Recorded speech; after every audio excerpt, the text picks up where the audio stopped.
Hi everyone, in today's video I'm going to show to you how to resize images in Canva. So the first step is to create your design and then add your image to your design. As you can see, I have this image here. Now, if I want, I can simply drag it like this. And as you can see, I can resize this image based on my design. So as you can see, I can make it fit my design by simply dragging these lines.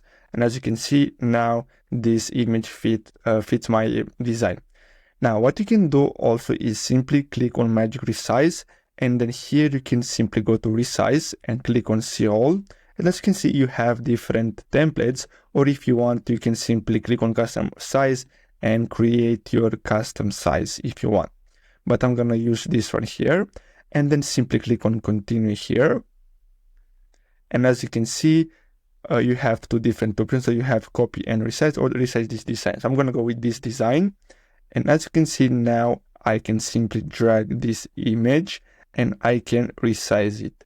So basically, this is how you can resize images in Canva. So I really hope you found this video helpful. Thanks for watching.